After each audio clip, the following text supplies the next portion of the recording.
Let's hit it.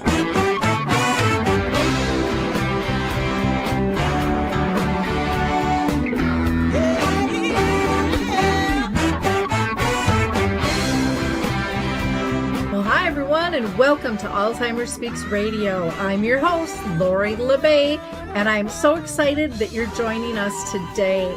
We are going to have a fascinating conversation, as usual, as we learn from people all around the world at all ages and stages of life. Stay tuned as we shift our dementia care from crisis to comfort. Here we go. What you think about, you will bring about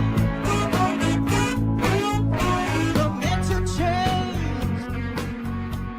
We will. Hi, everyone. This is Lori LeBay, and I'm thrilled you are able to join us today on Alzheimer's Speaks Radio. We are going to be talking about end-of-life choices, which is so critical to have these conversations so that you can make sure that you're meeting your loved one's needs and wants. Plus, it's going to give you such a calm and comfort when the end comes close. So if you liked our opening music, I always like to mention the Mark Arneson Band. The song is called Clarion Call, and you can go ahead and download that on any of your favorite music apps. Also, if you're new to our show, Alzheimer's Speaks is about sound information, not just sound bites. We like to have real conversations with real people in the trenches. And so I am thrilled to have this conversation today. And maybe, just maybe, you can be our next guest. Feel free to reach out to me at radio@alzheimersspeaks.com. I'm going to do a couple of shout outs, and then we are going to join our guest today. Let's see. The last Wednesday of every month, I am doing a support group for care partners that is sponsored by Brookdale North Oaks and the Shoreview Parks and Rec. And you can register for that by calling 763-913-6140, or you can go to alzheimersspeaks.com and get that information as well. I also want to give a shout out to the Brain Donor Project. Brains are needed, both healthy and diseased, in order to be able to find out what is really going on. So go to the braindonorproject.org for more information. One other shout out I want to give is to the research charity Brace over in the UK. November 2nd, they are going to be interviewing a few of us from around the world. And the topic is Together for Dementia.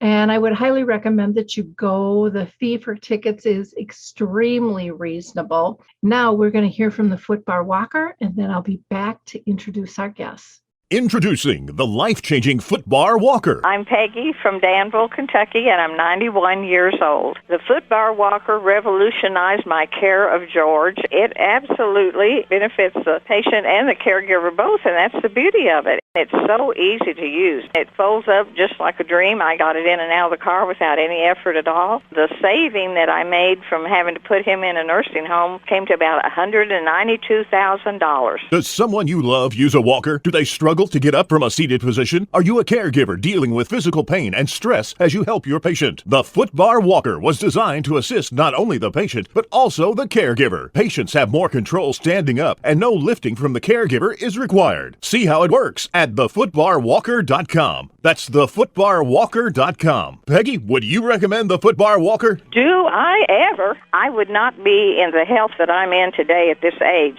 had it not been for the footbar walker. Well, I am so excited to introduce you to our guest today. We have Kim Callinan, who is the president and the CEO of Compassion and Choices, and she leads the organization's strategy to empower people to take charge of their final chapter of their lives and to help people plan for possible dementia diagnosis, which this is a really hot topic in our arena. So I'm so glad that you guys have taken that into account. You also advocate for closing the disparities for end-of-life care, which is critically important as well. Kim leads efforts around that are authorizing and implementing medical aid in dying in several states and jurisdictions, and frequently testifies before state legislators and serves as a national thought leader on the end-of-life care options. So thank you so much for taking the time today to join us, Kim. Thanks for having us here, Lori. We're really delighted to be here. Well, great. I'm going to also introduce Matt Whitaker, and he is the National Integrated Programs in Compassion and Choices. He works to support medical education and end-of-life planning and client services nationwide. He has helped lead state-level campaigns to increase access to end-of-life choices and has spoken at numerous conferences on bioethics and person-centered care across the country. He's also testified as an expert resource for end-of-life choice, numerous state agencies and legislative committees. So again, thank you, Matt, for joining us. Appreciate your time today. Thanks for having us. I'm excited. Now, before we kind of dive into this topic, which I know for many families is taboo, but I personally think it is so critically important. I'm a girl that likes all my choices. And I think that this is one that so many people avoid, but can be so helpful in terms of giving them comfort in terms of end-of-life planning. So first, I'd like to ask all my guests if you've personally been touched in your own family or circle of friends, and I'm going to throw it to Kim first. Yeah, Lori, I have been personally touched by end-of-life issues in general, and in particular, Alzheimer's. And it's part of what drew me to this work and why I'm so passionate about it.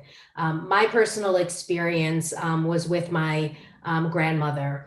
And it was long before I was a part of this work. I was about 28, actually it was 20, almost 21 years ago, because it was around the time that my son was just born. And my grandmother had by that point had Alzheimer's for 4 or 5 years. And I had watched the slow decline of Alzheimer's. And I had gone and visited her just before my son was born, and she didn't recognize me. And it was just a devastating experience for me to see this woman who had been so influential in my life no longer knowing who I was or knowing herself. I was really naive at the time. She had, from the time she was, I could remember, she had talked about wanting me to bring her a grandchild. And so right after the birth of my son, I flew on a plane from DC, where I lived at the time, to Florida, and I had my son with me. And I really naively thought that somehow he was going to like snap her out of this trance that she was in. And of course I arrived and I placed him very, gingerly and lovingly into her arms. And she just stared there completely void. No recollection of us, of him, of her, just, she couldn't by this point get out of bed, move, nothing. And it was in that moment when I realized, gosh, I don't know that this is how I would want to live. And I hadn't asked her whether or not this is what she would want, but based on conversations before that, I was fairly sure it wasn't what she would want, but we had never spoken with her about it. And we continued to care for her for several more years when she was in that state, long years. And we did what most people do, which is that we treated her as if the goal of care was the extension of life. And that's the way medicine treats somebody with dementia. So she got pneumonia, and while pneumonia is often called the old man's friend, we did not use pneumonia as an exit for her and allow her to gracefully end her suffering. We did what most people do, and we extended her life. We gave her the antibiotic, and there were several other infections like that. And at the time, it didn't even dawn on us that there was another choice or another option. No one suggested it to us, and we also hadn't had that difficult conversation with her. But it was a moment of crystallization for me where I knew that there would become a moment that if I had dementia and I was declining in that way, there was a moment for me where I would want my loved ones to allow me to realize a natural death. And that's really what has drawn me to this work. And part of why, when I became the CEO, I prioritized the launch of our dementia initiative and the new tools, which Matt has been leading us through, and we'll talk more about later. I so appreciate your story in talking about the pneumonia. I had that with my own family. My dad had brain cancer, and he did really well until one day he decided to take the steps instead of the elevator, and he fell down 2 flights of steps. Was never the same. Caught pneumonia. Was in the nursing home, and of course the nurse said, would you like us to give him the shot for pneumonia? My brothers and my mom, yeah, and I said no. And they all looked at me like, what's wrong with you? And I'm like, this isn't going to bring Dad back to what he once was. Right. And I said, please correct me if I'm wrong. The hospice person was there, and she said, no, she's right. This will extend his life, but he will continue to need full care. And, at that point, then everybody changed their mind. But so often that education piece isn't there on what you're even doing and what the choices really are, and how they'll play out. And so I just thought I'd mention that in case anybody else is out there. It just isn't common to be told, if you get this, what is it really, really going to do? If I could just add, in your example, because it's such a good one, you were already in hospice care. And so the hospice folks at least brought the option forward to you. However, with a dementia diagnosis, it's years and years before people are in hospice care. And so it would be a very unusual situation for a doctor to proactively let somebody know, especially if the person hasn't actually documented their preferences and pre-claimed their voice, that you have the option to forego treatments. And that's a legal option that you can take advantage of. So we're extending people's lives who are in a state of advanced dementia for years without people even realizing it. And I do want to be clear that there are many moments of joy in the early stages when my grandmother had dementia, where I had many, many meaningful moments with her. So I am not suggesting that you shorten somebody's life without them being on board with it, and when they still have meaning and joy in it. What we are suggesting is that for some people, this option of pre-claiming their voice and being able to document the point at which you forego treatments can be really powerful. Yeah. The healthcare directives are so important, getting all that legal paperwork. Matt, how about you? Have you been personally touched by dementia in your own family or circle of friends? Yeah, Lori, I absolutely have. And similar to Kim, it was those experiences that actually drew me to this work. My first real exposure to it was when I was in 5th grade, and my great-grandfather moved from Missouri, where he was living at the time, to our hometown in North Georgia, and moved into a nursing home there. And he and I just became buds for his last year and a half of life. And at the time, I didn't know what dementia was, but I knew that he never called me by my real name.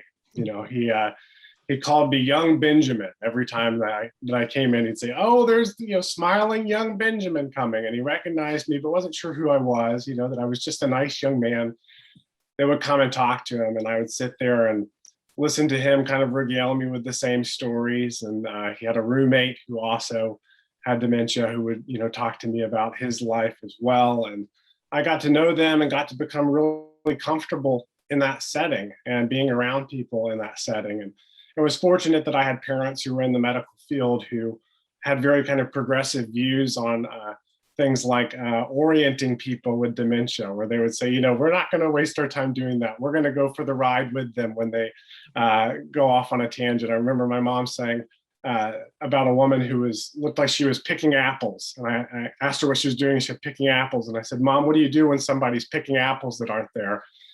And she said, you get a bucket. And you engage with them and meet them where they are. And that led me to studying music therapy when I was in college.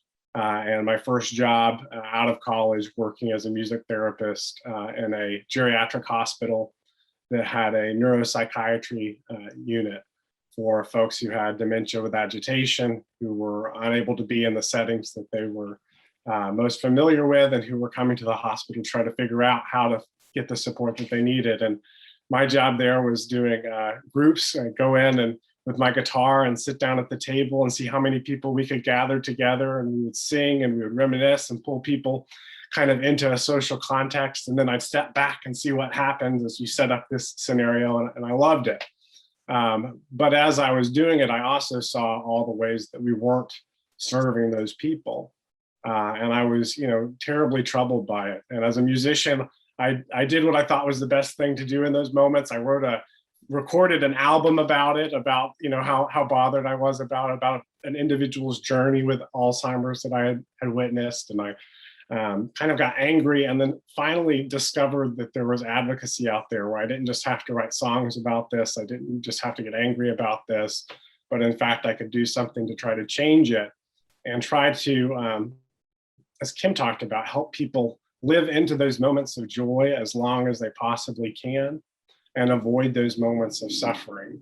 Because so much of my work was trying to create those moments of joy, but also seeing how oftentimes the way that our medical system works, it detracts from those moments. And so I became obsessed with how is it that we do more of this time that we're sitting, we're playing music, we're reminiscing with one another, we're going outside, we're working with plants, we're doing all of these things, spending time with family, and less of the kind of medicalized interventions that we do to folks that doesn't enhance those moments. And so I've been excited to be at Compassionate Choices, be able to bring that personal experience to it and to be able to do something. Wonderful. Man, your folks were ahead of the times.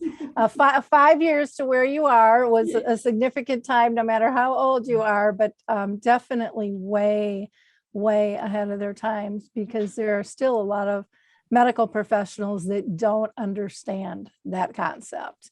So absolutely. Kudos for you for your passion and involvement. Kim, I want you to tell us about Compassionate Choices as an organization, and what the heck is your mission and your vision? Sure. So, we live in a society where there's one thing that we can be certain of, and that is that at some point we're all going to die. Yet, despite that certainty, very few people are willing to talk about it. It's often really behind the scenes, and there's a lot of stigma around it. And unfortunately, you only have one opportunity to die. And how you die and leave this world has a profound impact on both the dying person and the people that are left behind. So our mission is to create a world and a society where people are able to have the kind of end-of-life experience that is consistent with their values and their priorities. And we do this by increasing people's comfort level in talking about it, by educating people, by empowering people. But as importantly, we have to change both policies and we have to change the health system, so that everyone is focused on supporting the patient and allowing the patient to have a voice and a choice in the kind of end-of-life care that they receive. So that's kind of our broad overall vision. What's amazing about it, though, is when I came to Compassionate Choices, the only hesitancy that I had in joining the organization was, how was it going to feel to be around death all the time, and whether or not that was going to be difficult.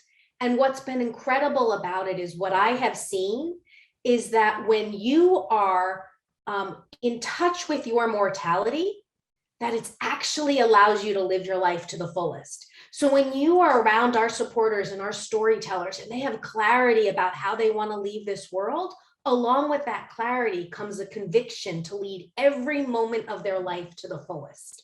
And so for me, this work has not been just been a gift, because I've got to watch the impact of changing our end-of-life care system to make it a more patient-directed experience. But it's also been a personal gift, because it has allowed me to fully embrace life and the joy of living. And I never would have expected that could have come as a result of end of life. Oh, I totally agree with you. When you remove that fear, I mean, I don't care what your fear is you're dealing with, and when you can remove that, accept it, live within. You are much better off, and so is everyone around you. It just and when you understand the choices of being able to have that control at end of life, giving that peace.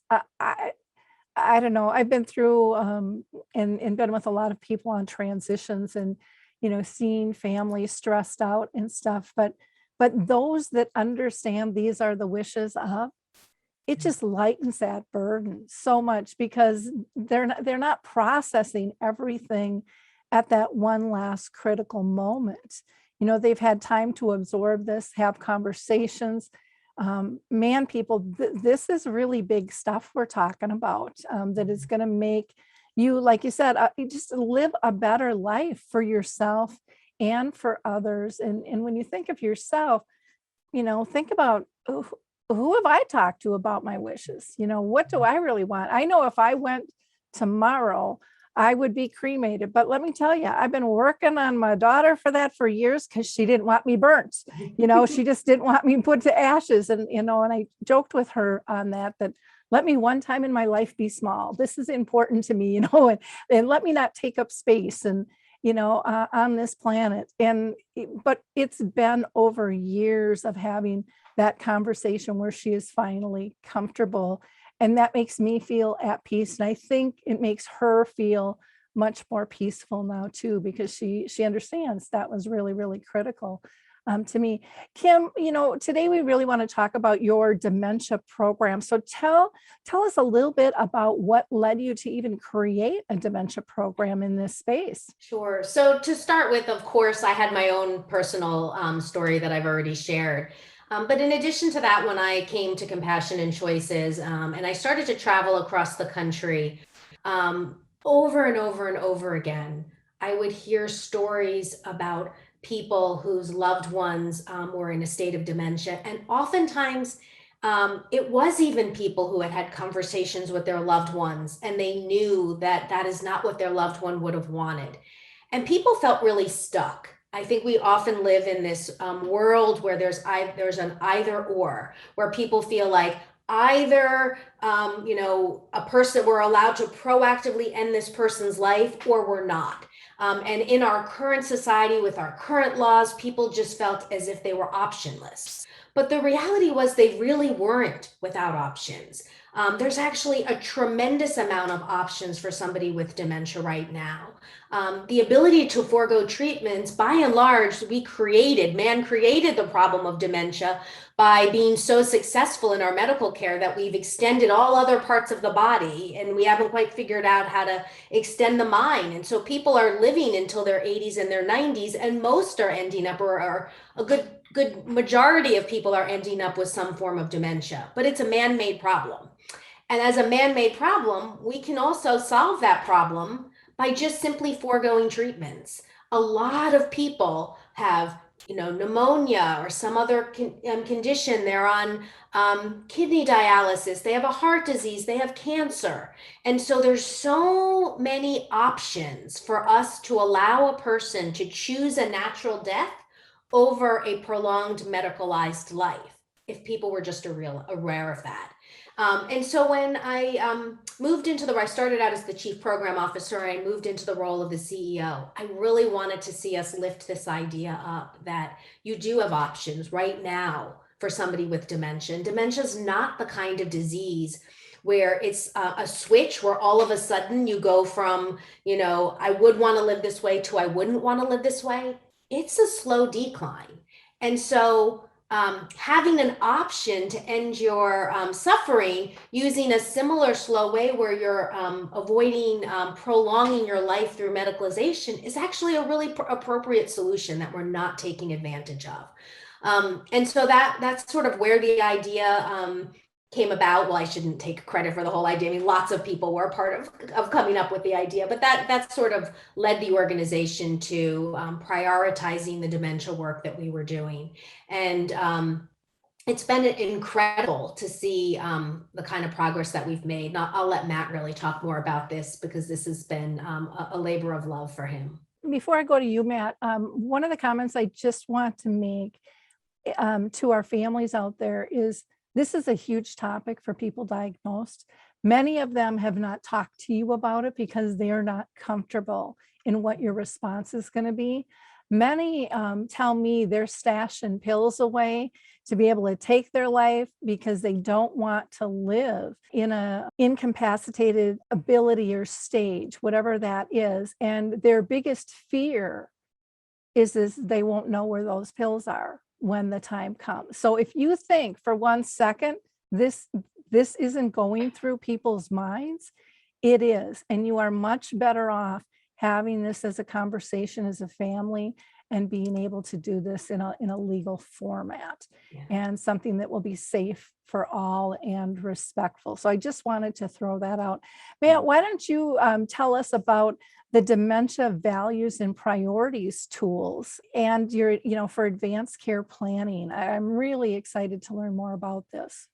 Yeah, well, I'm excited to share it. And, as Kim said, these tools are about people having kind of the opportunity to pre-claim in advance of the time when they might not be able to make decisions for themselves, what it is that's important to them. And so when we talked about advanced care planning related to dementia, it was really important for us to create tools and documents that had a big range of flexibility.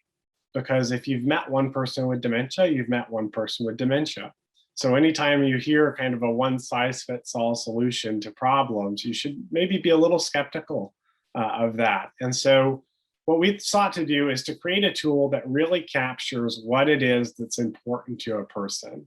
What are kind of some of the landmarks in the progression of dementia that for that person might represent a decline that for them would make their family need to have different decisions. And I'll give an example. So maybe for a person, it's really important for them that they're able to be free of anxiety and to be able to do so without being heavily medicated to the point that they're unable to interact with family members.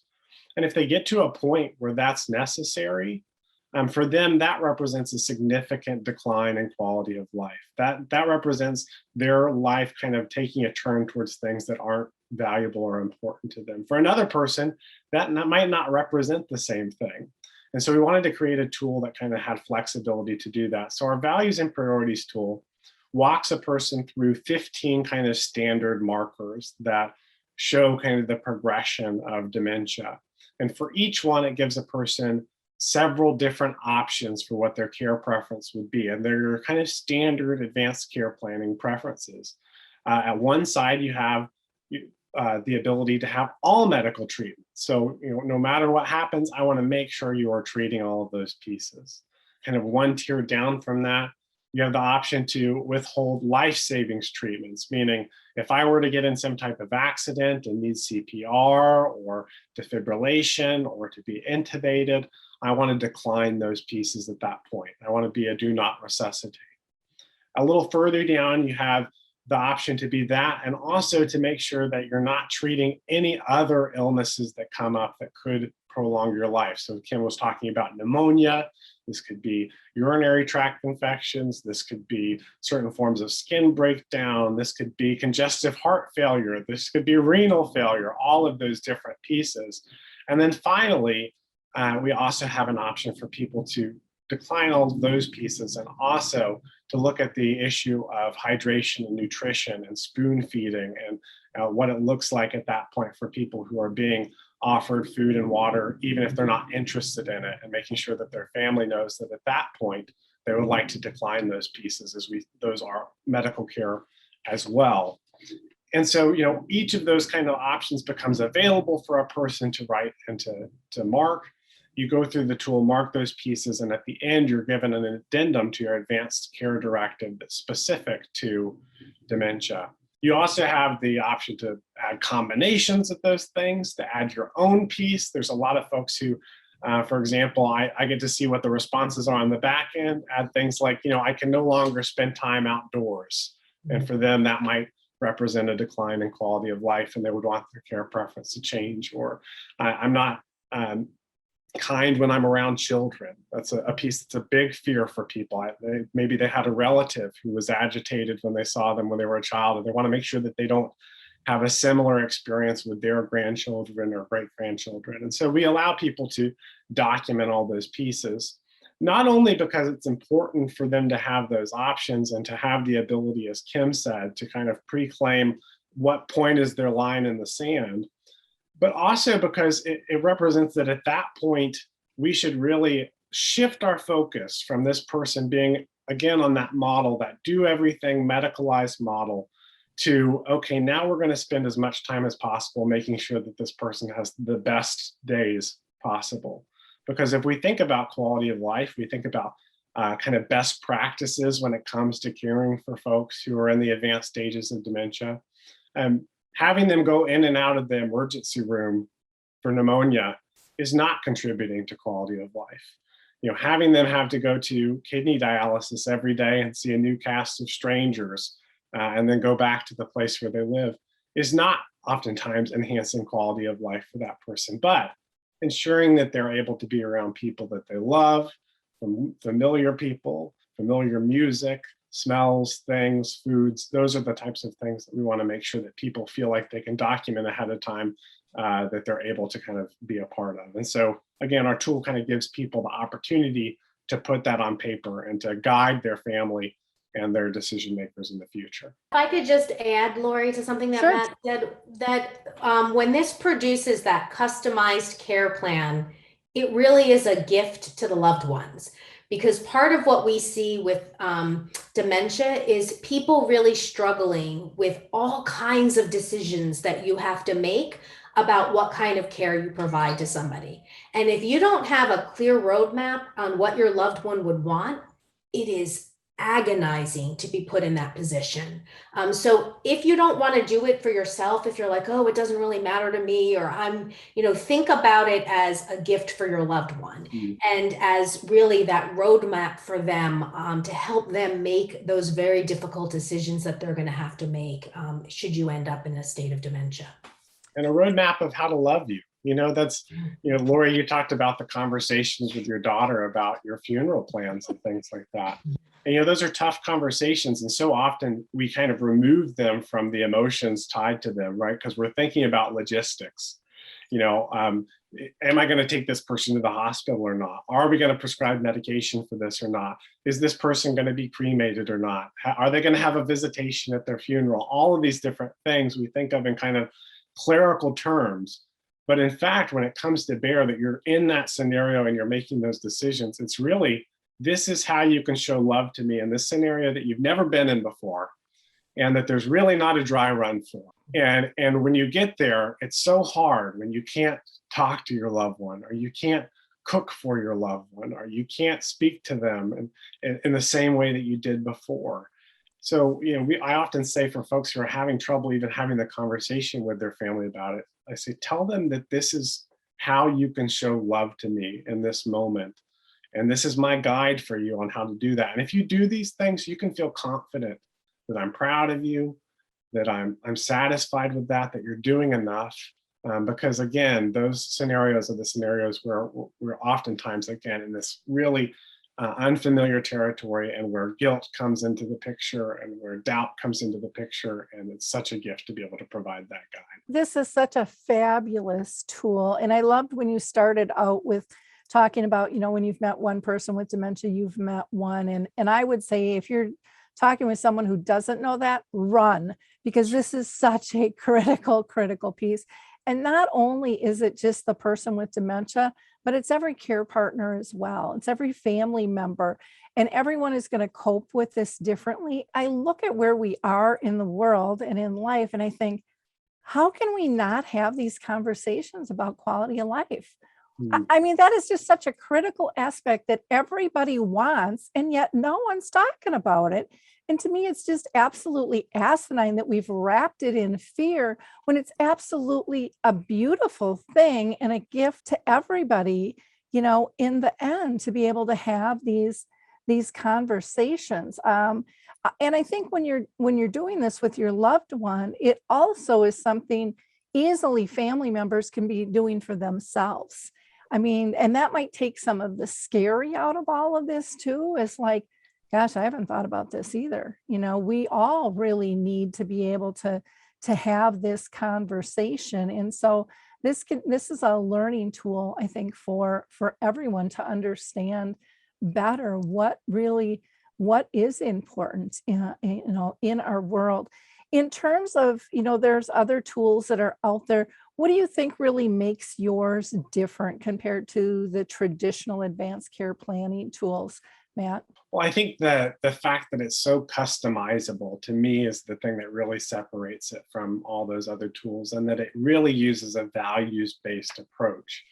So many of our advanced planning documents, they're so medicalized. I mean, you have to have a law degree or a medical degree for one just to understand them sometimes. And we all saw that, a little over a year ago when we were stepping into this pandemic for the first time. And suddenly people were hearing words on the news like ventilator and defibrillation and nutrition and hydration and all of these things. And you realize, most of us, those concepts are so foreign. But what we do understand is, what quality of life means for us, what we value, all of those different questions. And so the fact that our tool frames things in that way and then gives people options and walks you through what each of those kind of things means, to me, is a really unique quality of it. And the fact that literally the sky is the limit on what you can add to these pieces. Again, talking about the uniqueness of each case, when we were creating the tool, we thought, well, maybe we create a tool where we say, as you go through the different stages of dementia or Alzheimer's, you can change your care preferences. But again, people don't clearly stage in that way. Some person might have some characteristics of advanced dementia and some characteristics of early dementia, and on any given day have different pieces that are manifesting. And so for a family member to try to step into such a rigid structure and make decisions can be really hard. And so I think our tool giving a person the option to do all of those pieces is really important. And also we pair it with another tool, which is called our diagnosis decoder. And we have a dementia decoder branch of that, which gives people the option to get evidence-based questions that they can ask their doctor or healthcare provider for various situations and scenarios. For example, my loved one with dementia is being offered treatment for an illness unrelated. What do I do? What questions do I ask? Do I ask those questions like you did, Lori, with your father of what happens if we treat this pneumonia? What happens if we don't? And giving people permission and guidance to ask those questions and to feel like that's a possibility is also helpful. So I think it's not only that the tool is unique, but that it's situated within a suite of things, and also that it's situated within an organization that not only provides this education, but also advocates. So that if we start seeing people who are creating these advanced directives and they're encountering resistance from institutional care facilities, what are we going to do? Well, we're going to come back and we're going to educate those people. We're going to push. We're going to take the full force of our supporter base and advocate for change within that industry. If people come back and they say, well, we're encountering legal challenges to this in a place, we have a full legal advocacy department. So I also feel so confident putting this out into the world because I also know that we have the full weight of our organization behind it. And I've seen the things that we're able to do for people when they encounter resistance to those pieces. So all in all, I feel just so confident that this is not only a unique product and tool, but we're uniquely situated to be bringing it to the world. If you compare our dementia tool to standard advanced directive, the other big difference is an advanced directive only really covers the very, very end of one's life when they can no longer speak for themselves. And it's really about whether or not they want, invasive procedures in a hospital at the very end of life. It does not cover all of those, what could be years for somebody with dementia, of decision making around what kind of care they do and they don't get. So the tool is far, far more encompassing than what a standard advanced directive addresses. Well, and I love that you have the support behind you. I think of my mom when she was in her very end stages and actively dying.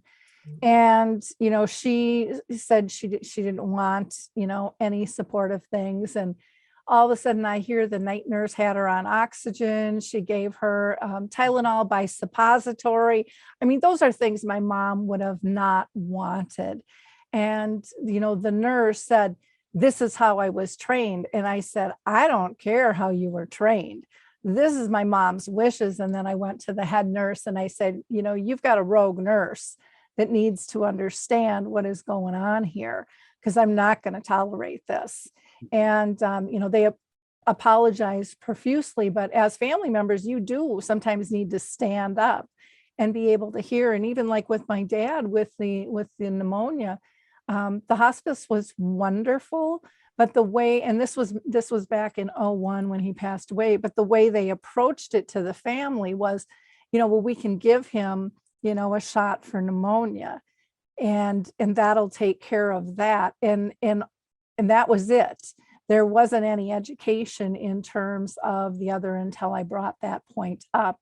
And so sometimes, depending on the resistance from the family and the dynamics, the message changes, because nobody wants to get into a fight, over this stuff. And so it's really important to get educated. And, I would recommend for people to at least go out there and check this out. But Matt, it sounds like you're really talking about doing this ahead of time so that people can really be involved in their own life stages. Are you seeing more people through your education planning ahead of time instead of pulling their hair out going, "Oh my gosh, I wish we would have had this conversation. I don't know what to do"?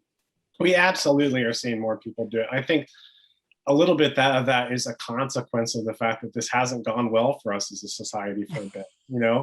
Kim and I constantly have these conversations with our supporters and volunteers. And unfortunately, so many of them come to us because they had a bad experience.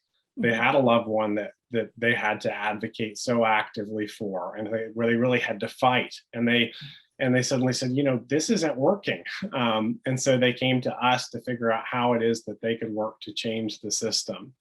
And also people who are just a generation of folks who have made really active decisions for the rest of their lives, right? These are people who cared deeply about choosing when they had children, choosing what type of career they wanted, choosing how it is that they wanted to spend their retirement. All of these things become really important.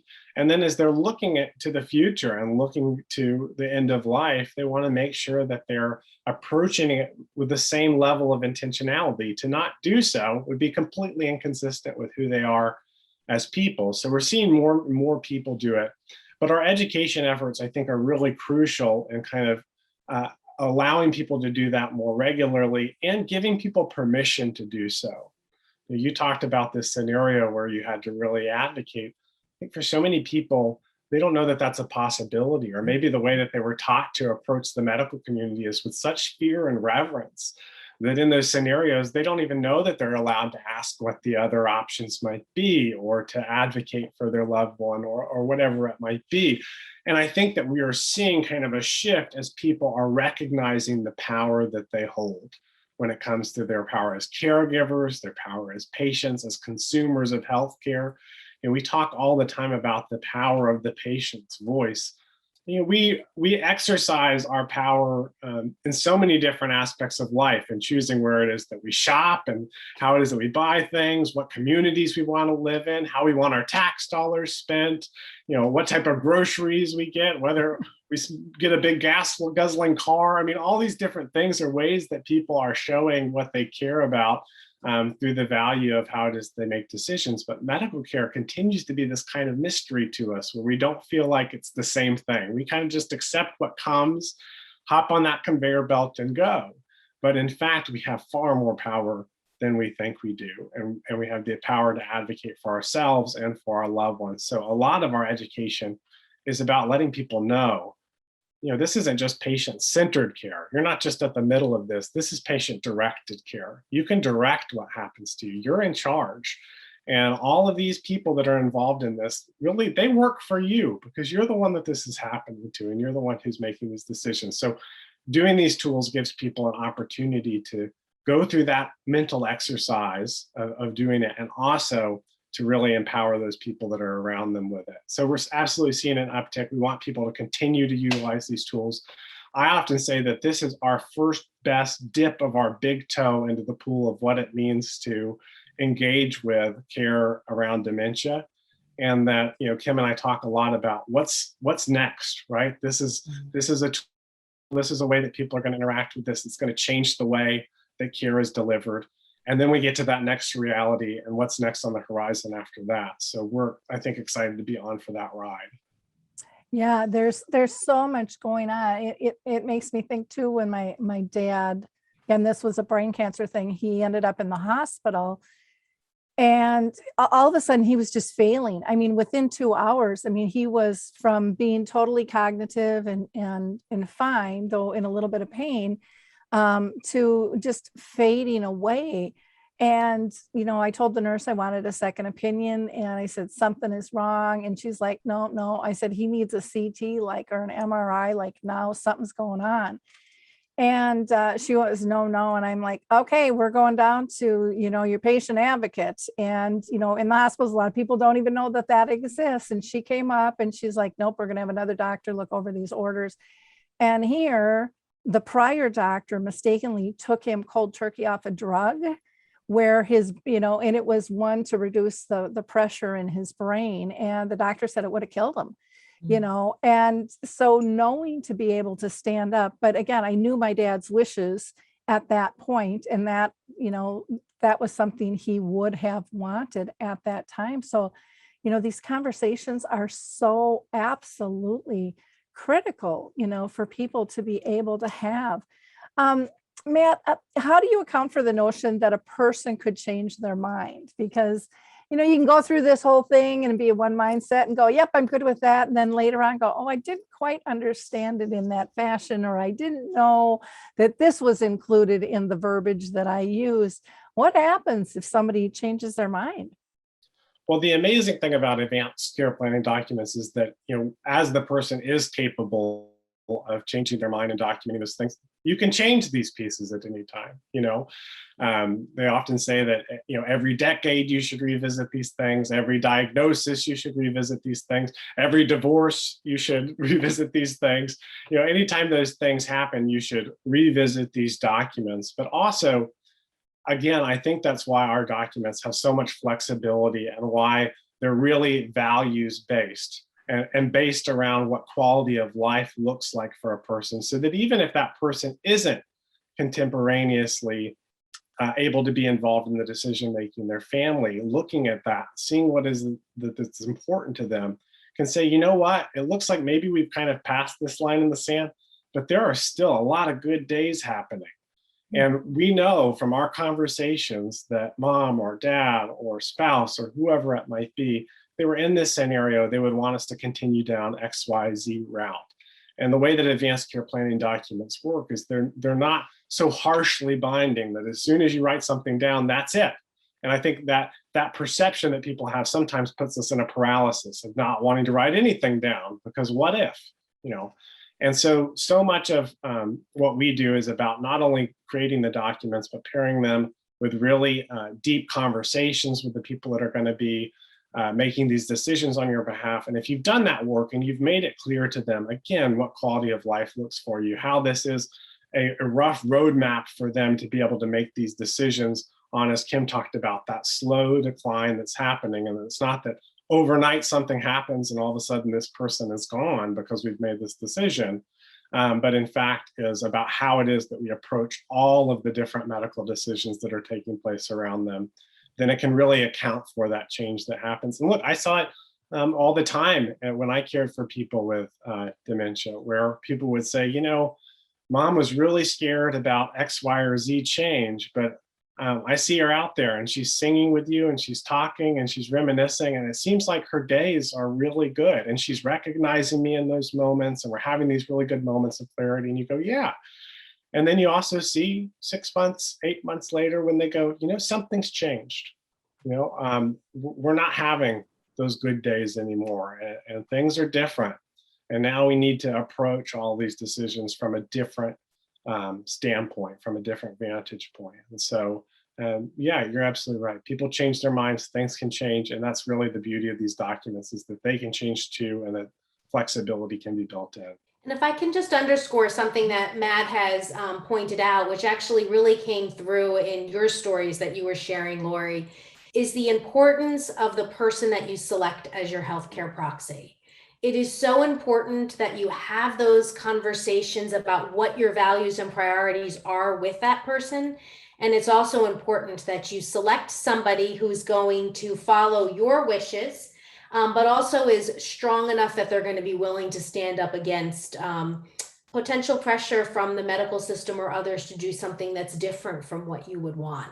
And a lot of times people default to their spouse. And sometimes the spouse is the right person. So I'm not suggesting that in all situations they're not. But a lot of time the spouse is going through their own grieving and they're having their own difficult time. And that they're not necessarily the best person to be standing up to a medical system. And so it's really important you think about your loved one and the role that they would want to play in this and who that best person is. And you select somebody who really is going to represent your values, your priorities, and your care, your needs. Yeah, that's a good point. I know with my own folks, this is kind of funny. Yeah, even though my folks kind of looked at me as their own personal nurse, even though I'm not one, that's how they would introduce me kind of to the doctors and stuff. As far as care, when it came to, like, say, pulling the plug, if that needed to be done, they assigned that to my brother. And and I was in there when they were meeting with the attorney, and they just said, Mark won't have a problem. We know you and Scott, that'll be difficult, but we know that Mark won't.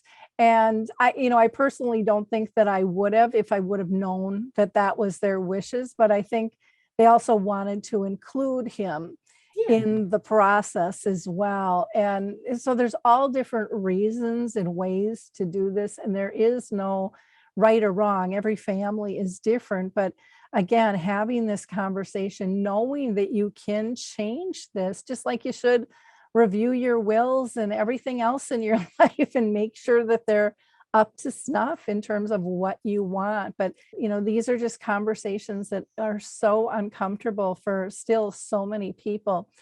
Kim, I want to ask you, is there a chance that suffering could be even greater if they don't choose life-sustaining treatment? I know that that's a worry for people. Well, if I don't do this, then what's going to happen to me? So generally speaking, the invasive medical procedures at the end of life that you'll get in the hospital result in a tremendous amount of pain and suffering. So if you just think about somebody with dementia, one of the things that is most helpful to them is to be in their setting. So just moving them from their own setting into a hospital, that already causes agitation. But if you just think about a medical show, which, by the way, they make it look much better than it is. But what these invasive procedures are long tubes going down your throat. And you've seen on the medical shows where the person takes it off and they're gasping for air and how uncomfortable it looks. It's even worse than the way they make it look in a show. You're pounding on somebody's ribs and cracking their chest. So no, like, generally speaking, the life-sustaining invasive treatments is going to result in more suffering for somebody.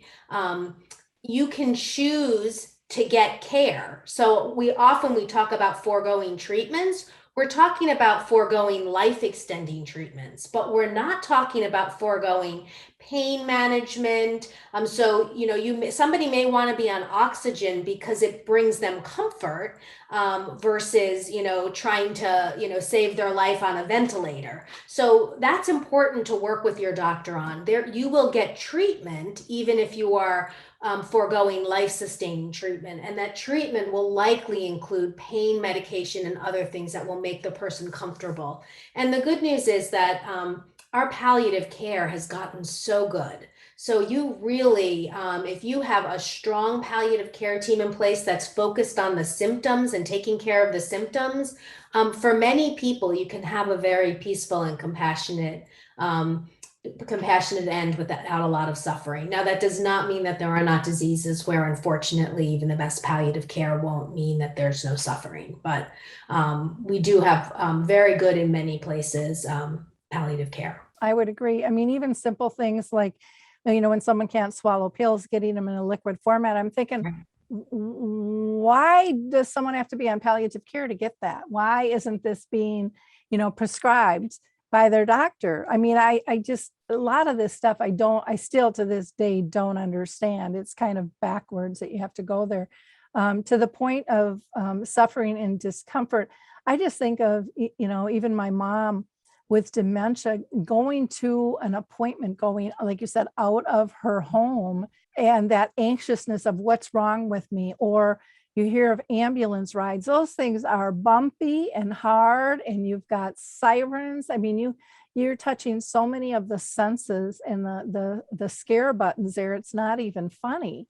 With that. So there's just so much to take in. Being in the hospital, being alone is a whole nother thing. Really thinking about these things is absolutely very, very important. Lori, if I could just underscore something that you said that is so important, which is that there was an article that was written by an emergency room physician of 30 years in the Washington Post. It was an op-ed. I think his name was Dr. Jeffrey Hofsta.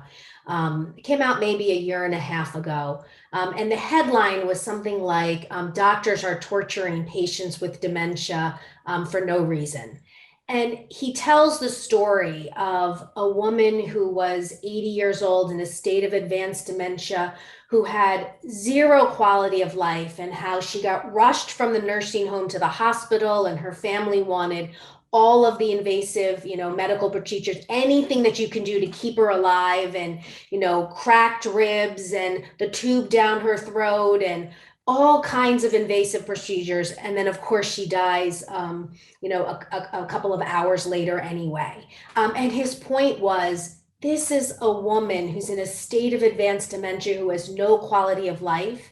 And the automatic default was to rush her from the nursing home to the hospital. And then when she got there, the family still couldn't give up. And what did we do? We tortured her. And this happens in a lot. I mean, something like, I don't remember the exact stats, but like 1 in 4 people with a state of advanced dementia end up in a hospital at the end of their life. So that, even that decision, even just documenting the decision, if I'm in a state of advanced dementia, I don't want to end up in the hospital. I'd like to stay put, and you keep me comfortable where I am when my time comes. Even that one decision could have a profound impact on allowing you to have a much more compassionate death. But it does take having that conversation in advance and in pre-planning. Well, and I think too, even like when you're doing this, or when you're going back to review it, really understanding who are you making these decisions for? Because sometimes I think family will talk someone into extending their life because they're not willing to deal with it. And I have seen that multiple times in all different types of scenarios, not just dementia. And it's horrible for the person. It's horrible for the loved one who isn't ready to let go, and it's horrible for everyone else around watching this happen. Because to me, that is the true crisis of not, no one's wishes are being met at that point. Yeah. And everyone is just spinning, and no one, everyone's kind of in this state of denial of what is going on. And so to have these important conversations is really critical. I mean, I think, if you ask most people, they'll say, if I go, I want to go in my sleep. Well, they want to go in their sleep because they visualize that as a peaceful death. It's not disruptive to anybody or myself. I'm at home. I just go on my own. And yet, like you said, so often we're taking all of these extra measures, adding all this additional fear, because a doctor can't approach in an emergency situation kind of that calming aspect that you were talking about with your folks. Well, if the woman's got, she's grabbing for apples, what do? You get a bucket. You don't have time to get a bucket and to calm her down. You're just too busy with life threatening and saving a life. And I think that that's really, really important for people to understand. My own mom, again, I relate to this so much, but she was really big on death and dying. Even when we were little, she always brought us to the funerals and the wakes. And back then, I'm 62, her friends would say, Dorothy, they shouldn't be here. They shouldn't be here. And my mom would say, they're there when we enter. They should be there when life is over. This shouldn't be afraid. And actually, when my mom was dying, she totally set that up for our family. And actually, I wasn't there because she wanted them to have hands-on, and I was doing keynotes. And I believe she was up there orchestrating it all because this was really important for her, not only for her quality of life, but for her legacy in terms of leaving.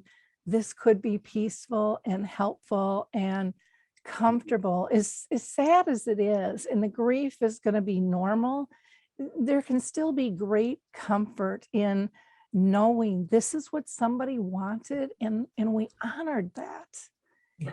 And it's so sad that many times isn't the starting point of the conversation. It's I'm too scared.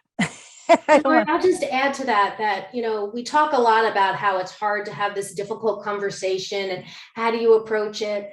And I'll just say the conversation is only difficult because we're making it difficult. Yep. My daughter was raised around end of life. She turned 18. We pulled out her advance directive. We sat down, we had a conversation. She filled it out. It was nothing. It was just like another form she was filling out for college. And, that experience happened because we had a household where we talked about the end of life and the inevitability of death and the importance of valuing and treasuring the limited amount of time that we have. And so we're making the conversation more difficult than it has to be by attaching this stigma to it. And that's partly what we have to get rid of, because by attaching that stigma to it, we are resulting in so many people having traumatic ends, and those traumatic ends are leaving an awful imprint on their loved ones. And instead of that loved one having that beautiful, intimate moment of closure, they're left behind seeing their loved one, and what's etched in their memory is this awful medicalized experience of suffering. And it doesn't have to be that way. And that's what, Matt and I are really hoping, that these tools are really about creating a conversation and creating opportunities with families so that we can bring about much greater humanity at life's end. Have you guys ever thought about trying to get this as a curriculum in schools? Because I think that's really where it needs to go on multiple levels. One, to educate our kids, because I know I've personally had many friends who their child has gotten into a car accident, lands in the hospital. They're paying the medical bills, but they can't get anything out of the doctors, and I mean, it's just the whole thing's a nightmare because there's been no paperwork. There's been no conversation about this. But also too, I think when we educate our kids, they come home and they talk to the family, and they're a wonderful source of education and being able to approach this in a different light. Going, why would someone so young think this is so important? And they can just bring it from a whole different level, different perspective on why they think it's important. And then kind of in some ways almost pressuring the adults per se to do the right thing, to live smartly, and be prepared and make it easier on people. It's interesting. Some of my favorite stories, we have volunteers all across the country that do community education. They say all politics is local, all education is local too. And in fact, there's a volunteer who I'm good friends with, who's out here in Oregon with me. She's in Corvallis, Oregon, and that's been her goal. She's been going to the high schools there, to the high school health class and the high school allied health interest class, and doing these classes around advanced directives and things. And she said it's amazing, kind of the light bulbs that go off. And there's other volunteers that have been doing the same thing around engaging the next generation in this conversation around planning and pieces. And I don't know about Kim, but I've noticed this real shift in the last, even 5 years through the legacy of people like Brittany Menard, who was a 29-year-old who was a huge public figure around the idea of end of life options, where the generation of people who are coming to work at Compassion and Choices is a different group of people who are now seeing this as an important issue and who are having those conversations with their parents and grandparents, and trying to model that behavior as well, and trying to also model that openness of saying, I'm willing to talk about this, and willing to talk about what's important to me, what's important to you. And so it's been a really interesting, I think, generational shift that has taken place. We had a great article in our magazine a few times, issues ago, that was about how each generation kind of looks at this issue based on what they've encountered throughout the course of their lifespan. And the consistent thing throughout it is that everyone felt like we could do better. And we all come at it from a different angle, but we have this kind of shared understanding that maybe we have more power than we think. Yeah. The other big shift that we have seen is how this is now covered in the media, not just in like the news media, but also in television shows and movies. I mean, 5 or 6 years ago, people weren't doing movies about this. And now we've had several movies, really high profile movies. Here a While with Anna Camp just came out. It's been covered in Grey's Anatomy. I just started watching Chicago MD, and the whole first season is about end of life decision making and doctors being able to understand why it's important to honor patients' perspectives. It's almost to the point where it's covered so much, it's hard to keep up with this. And that really is a demonstration of how much this issue has grown.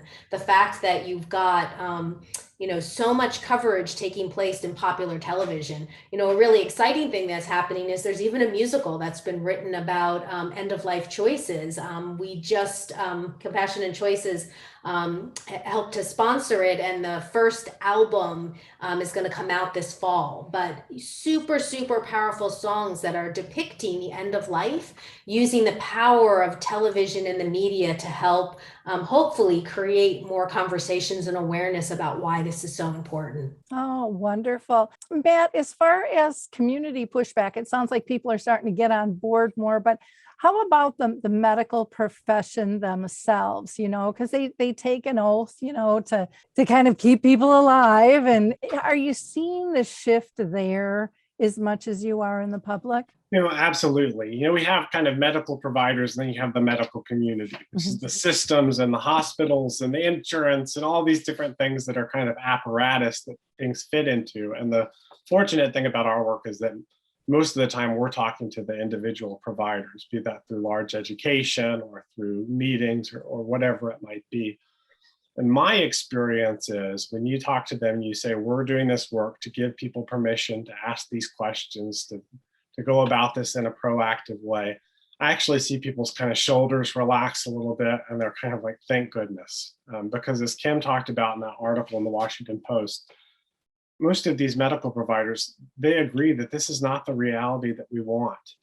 But there is a terror and a hesitancy around being the person who starts the conversation. As a medical provider, being the one who goes in the room and says, let's talk about what happens if I don't do anything, is not something that a person is trained in medical school to do.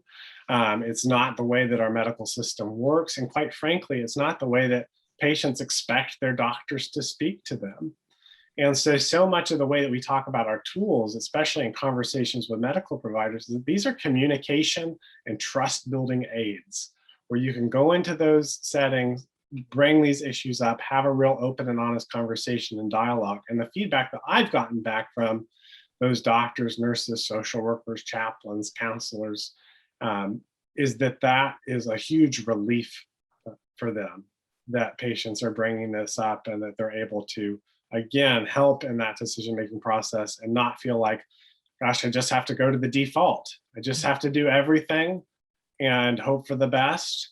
And whether I think that that's going to enhance this person's quality of life or not, whether or not I feel like that's in line with the oath that I took to do no harm, whether or not that's something that I personally feel is morally and ethically justified.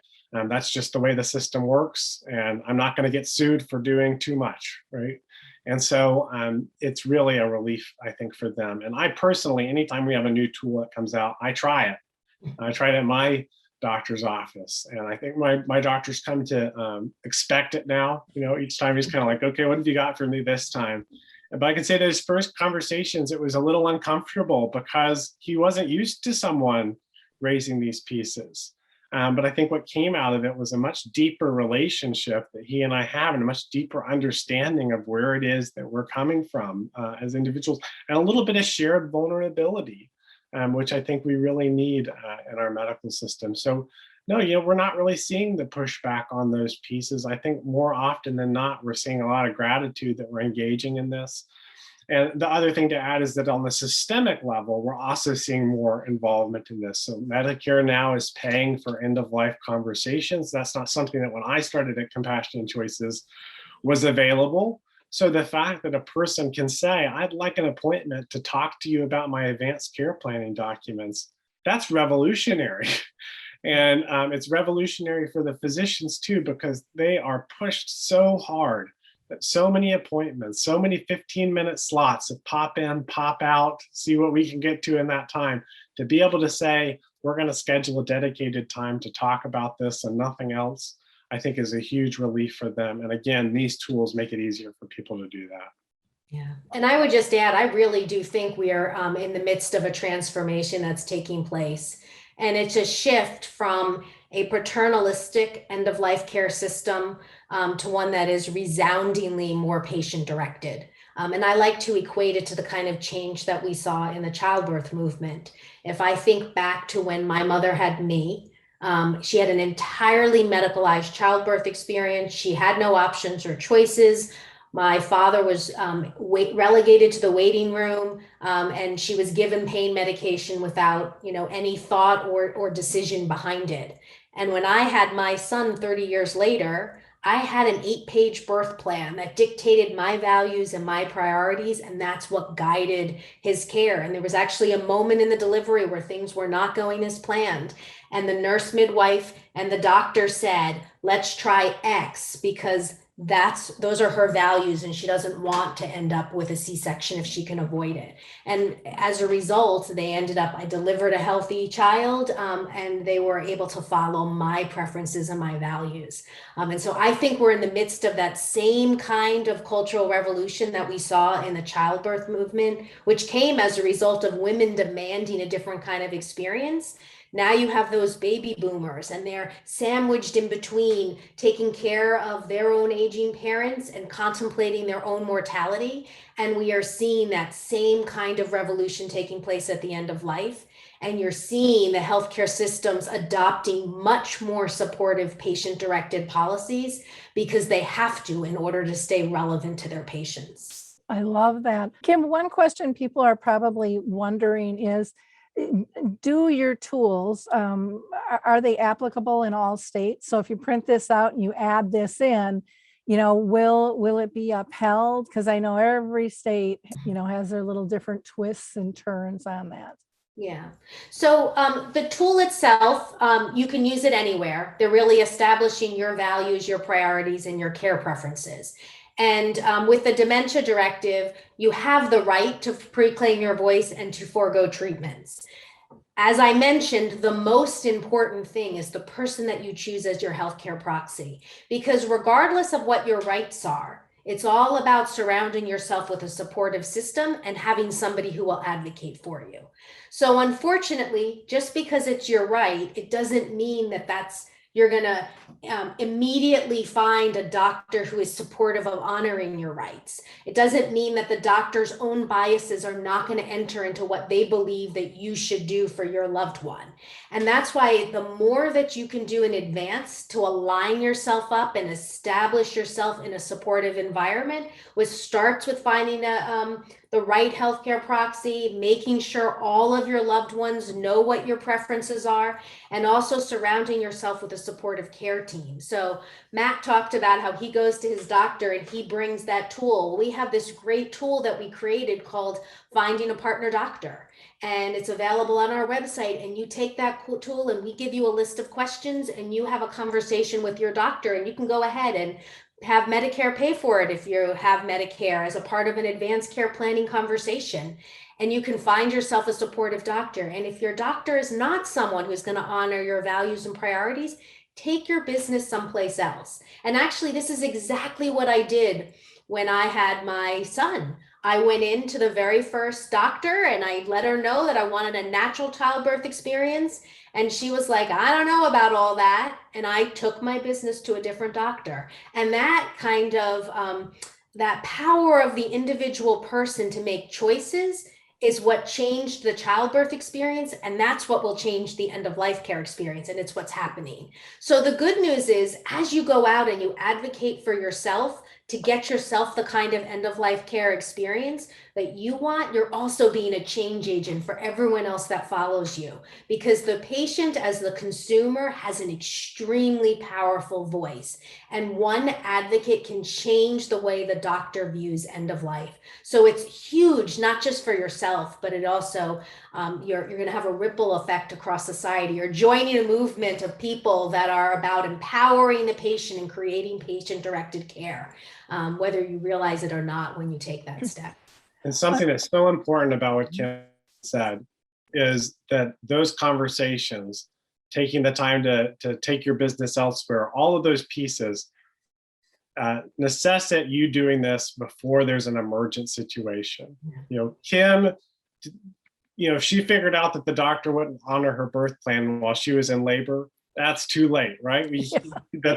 You're really in trouble at that point, right? And so the fact that from the very beginning, she was saying, this is what's important to me, this is what I want, gave her the ability and the time to be able to find a new doctor. And so often, especially in care for dementia, these decisions happen in emergent circumstances. So when you're deciding about where a person might receive care, well, you're deciding it at the moment where suddenly there's an emergency and they can't be at home anymore. And so where do you go? You go wherever there's a bed for that person to be. You're deciding in the moment, are we going to provide care to this person at 2 o'clock in the morning when the charge nurse calls me and says they've had a fall, or they are confused and we think it's a UTI, or they've come down with pneumonia, do we send them to the ED? I mean, all of these things.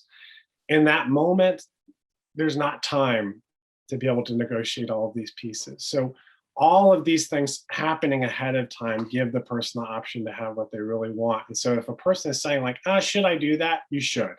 When should I do that? Now, you know, and not putting it off until they're in the circumstance where that emergency happens. Because again, so much of where we find ourselves in medical care is because we don't do that. And suddenly your loved one is living in a place that won't honor their wishes, that's providing care that's not in alignment with it. You're having to find somewhere else in an emergent circumstance versus saying, okay, we've had these conversations, we know what's important to them, and we're going to do this far, far ahead of that moment where that becomes an issue. I love that you also brought up biases, you know, of doctors, of family members. All of that stuff is really important. And to know that you know, when you're planning ahead, you do have control, you do have options. Matt, I'm wondering if you can just show us really quickly on the website where these tools are. And Kim, if you can maybe tell us, is there a cost to these tools while he's pulling this up? Sure. So there's absolutely no cost. We are a national nonprofit organization. It is our mission to try to help people have the best end of life experience that's possible. And we bring all of these tools to you at no cost. All of our money comes from generous individuals who donate resources to us. So you're of course welcome to donate, as you see the button up in the corner, but that's entirely optional. The tools themselves are free, and our first and foremost is we want everybody to use them. Fantastic. As people can see, you go to compassionandchoices.org. That's right. As I always say in presentations, there's no post test at the end of it. You don't have to take notes, but the one thing you probably do need to remember is compassionandchoices.org. And from that website, you can find all of our resources. And the most important one for this conversation being under the Who We Are tab, or sorry, What We Do tab, we have a piece that says Tools to Finish Strong. And our tools to finish strong are those tools that we talked about today. Our Dementia Values and Priorities tool, our Diagnosis Decoder, our full Plan Your Care Resource Center, which is a full center that has things like the document that Kim talked about how to find a partner doctor. It's got guides for advanced care planning in different states. It's got guides for talking to your family. Pretty much any question you could think of, there is an answer to it there, as well as in our current moment, toolkits around COVID-19 for people that are wondering, how is it that I address these questions in light of the fact that we're in this unique scenario where it's oftentimes harder to get into a doctor's office in person, or where I'm trying to think about these things in light of if I got COVID-19. So if you click on the Values and Priorities tool, it takes you to that website where you can go through and do what it is that we talked about and follow those simple steps. And for folks that use any type of assistive technology, maybe if you have trouble seeing the print that's on computers and things, all of this is formatted so that those tools will work for folks. So if you're having any hesitancy or anxiety around that, just know that these tools are made for you too. So yeah, I encourage everyone to visit our website and to check these tools out. And I'll just add that you can save your tool if you want to, your responses, which really speaks to earlier when you talked about, well, what if you change your mind? Well, if you save all of your options, it's very easy to go back, change your mind, and then reprint out a new tool. And it even emails it to your doctor and emails it to your loved one. So there's a very simple way to help share with those people that are important to you what your values and priorities are using the tool. So they would set up an account with password and all of that. How long does it take to complete a tool? Yeah, well, on average, we found that it took people about 20 minutes to go through the tool when we did some of the trials and things like that. It varies. For some folks, they start it and they go, oh, I got to think about that one a little bit more. And then for some of our folks, which again, I think speaks to how on people's minds this is, whether we talk about it or not, it's very simple. Oh, that's very clear. I know exactly what I would want in that scenario. I've been thinking about this for years or decades. And so it's just really interesting as people are prompted through those pieces, how it is that they engage with them. I had the privilege of, when we were creating the tool, of getting to sit down with some families and some individuals as they were going through it and hear the conversations that they were having about each of these questions and scenarios. And again, for most people, it's very clear to them what they would want or wouldn't want in each scenario. And so it ends up taking folks 20 minutes or so to go through it, print it, and have this again as an insurance policy. Well, I can't thank the two of you enough. This has just been an exceptional show. You've given us so much information, and I think really eased the process and the possibility of having this discussion. If it's for ourselves or if it's for a loved one, this is really important, something that we should address, not only for ourselves, but as you mentioned earlier, but for our loved ones, to make these decisions and take that burden off of them. Because I can tell you, they're horrible decisions to make if you have not had these conversations on someone else's life. I mean, chances are you will second guess your decisions the rest of your life. And who needs that? There's too much living to be done. And, so have these conversations about quality of life. Go to their website, compassionandchoices.org. And again, there you'll be able to find all of their tools that are available to you. And again, they're free. So nothing wrong with that. You've made it really easy with having an account where it can be saved. Put in your calendar, to check it in a year, see where things are at, or if another diagnosis or change comes about, just hit it at that time. I really appreciate all you guys do. So again, thank you so much. To our listeners, I just want to say, please like, click, and share this. This is an important conversation. You might still be in denial and not want to deal with it today, but maybe it'll be next week. Maybe it'll be next year. Everyone's on a different path. We're not here to scold you. We're here to educate you and let you know that you have options that can empower not only yourselves, but others. So live smartly. Be part of this. Thank you. Thanks, Lori.